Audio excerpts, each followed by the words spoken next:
დიახ, ამ წუთებში დანიაში ევროკავშირის თავდაცვის საკითხებში სახელმწიფო მინისტრები არიან შეკრებილები. იქიდან გამომდინარე, რომ დანია მომდევნო 6 თვის განმავლობაში არის ევროკავშირის თავმჯდომარე ქვეყანა, ხვალ კიდევ უკვე საგარეო საქმეთა მინისტრების ფორმატში შეიკრებებიან ევროკავშირის საგარეო საქმეთა მინისტრები და საბარაუდოდ განხილვის ერთ-ერთი თემა იქნება საქართველოს და საქართველოში განვითარებული პროცესები. ოფიციალურად დღის წესრიგში საქართველოს ჩასმული არ არის, თუმცა არაფორმალურ გარემოში არის ძალიან დიდი მოლოდინი იმისა, რომ მსჯელობა გაიმართება საქართველოს შესახებაც, განსაკუთრებით იმ ფონზე, როდესაც 2 დღეში ეწურება ქართულ ოცნებას ევროკომისიის რეკომენდაციების შესრულების ვადა და ჩვენ ვხედავთ, რომ რეკომენდაციები ამ დრომდე შესრულებული არ არის. საგარეო საქმეთა სამინისტროს ამ დრომდე არ გადაუგზავნია ევროკომისიისთვის ანგარიში 8 მოთხოვნიდან, რომელი მოთხოვნები შეასრულა და განიმუხტა თუ არა ქვეყანაში უმძიმესი პოლიტიკური კრიზისი. ბუნებრივია, პოლიტპატიმრები არიან ისევ ციხეში, რეპრესიული კანონები არ არის გაუქმებული, შესაბამისად შეგვიძლია დანამდვილებით ვთქვათ, რომ ქართულმა ოცნებამ ევროკომისიის არც ერთი მოთხოვნა არ შეასრულა, ყოველ შემთხვევაში 4 ძირითადი მოთხოვნა კვლავ არის ძალაში და აქედან გამომდინარე მინისტრები სავარაუდოდ იმსჯელებენ, შესრულდა თუ არა რეკომენდაციები და ამის შემდეგ უკვე არის მოლოდინი იმისა, რომ მომდევნო უახლოესი კვირების განმავლობაში ბრიუსელი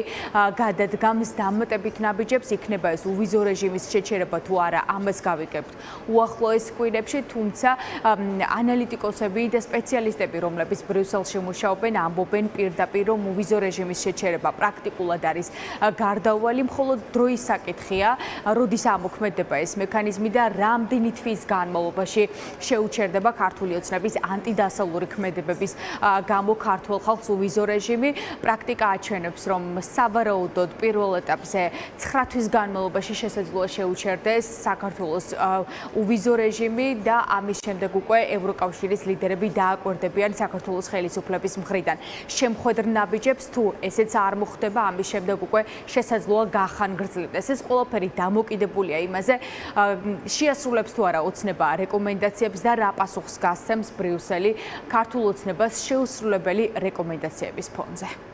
ვადა იწურება, ხო ამაზე ბრიუსელს აუცილებლად ექნება რეაქცია, მაგრამ ეს რა თქმა უნდა გადაწყდება უკვე იმ შეხვედრის დროს, როდესაც არაფორმალურ თუ ფორმალურ რეჟიმში შეხვდებიან ერთმანეთს ევროკავშირის წევრი ქვეყნები და როდესაც ისინი შეხვდებიან, ამას ნამდვილად განიხილავენ და უკვე უნდა დავალოდოთ ოფიციალურ განცხადებებს მათი მხრიდან, თუ რა, ასე ვთქვათ, დასკვნას მიიღებენ იმასთან დაკავშირებით, რომ საქართველოს ეს დათქმები ნამდვილად არ შეასრულა. ყოველ შემთხვევაში ჩვენ ფაქტები არ გვაქვს იმისა, რომ ქვეყანას ეს დათქმები შეუსრულებია. პირველ რიგში რომ დაწყდეს, რომ ქვეყანამ არ შეასრულა დათქმები და ამიტომ ქვეყანას გაუქმდება უვიზო მიმოსვლის, ასე ვთქვათ, რეჟიმი. ამის გადაწყვეტილების მიღებას არ სჭირდება ყველა წევრის თანხმობა, ეს მიიღება უმრავლესობის მხარდაჭერით. მოლოდინებია, რომ ეს წავიდეს წინ და საქართველოს შეუწყდეს უვიზო მიმოსვლა. ზუსტად იმის საფუძველზე, რომ დიდმა ქვეყნებმა ამაზე არაერთხელ გააკეთეს ბევრი განცხადება. საქართველოს უამრავი, ასე ვთქვათ, საერთაშორისო დისკუსიის მენიუდან არის აბსოლუტურად ამოღებული. რატომღაც ჩათვალა ჩვენმა ძალაუფლებაში მყოფმა პირებმა, რომ ეს საუკეთესო გზა არის გადასარჩენად. ეს არ არის კარგი გზა და ამის შედეგებს ჩვენ კიდე მოვიმკით სხვა შორის ახლო მომავალში. შესაბამისად ევროპის დამოკიდებულებაც იქნება ადეკვატური რა, თუ ეს ანტიდასავლური რიტორიკა არ შეჩერდა, ისინიც ჩვენი ერთ დღეს ეს შეიძლება 1 თვის მერე იყოს, 3 თვის მერე იტყვიან, რომ ამ ხალხს არ უნდა ჩვენთან ეს სიახლოვე და მოდი დავანებოთ, შევეშვათ. საქართველოს თავისუფლად შეგვიძლია ვთქვათ, რომ ვართ ავტოკრატიული სახელმწიფოს კლუბში, იქიდან გამომდინარე, რომ კანონმდებლობა, მიდგომები, პრაქტიკა, რაც გვაქვს, მხოლოდ ამ ტიპის ქვეყნებში არსებობს. ყოფილა შემთხვევა, როდესაც ამ ტიპის ამ რაოდენობის ავტორიტარული კანონმდებლობა ქონია, არა. ყოფილა შემთხვევა, როდესაც საქართველოს ევროსაბჭოდან გაძევებაზე ვინმეს რამე უხსენებია, არა. რაც რა თქმა უნდა მიანიშნებს იმას, რომ ჩვენ სამწუხაროდ აცდენილი ვართ იმ დემოკრატიულ რელსებს, რომელზეც საქართველოს დამოუკიდებლობის დღიდან იდგა და ზოგჯერ ნელა, ზოგჯერ სწრაფად მიდიოდა. უვიზო მიმოსვლის გაუქმებაც ერთ-ერთი ამის ნიშანია. უვიზო მიმოსვლა არის პრივილეგია, დამსახურება.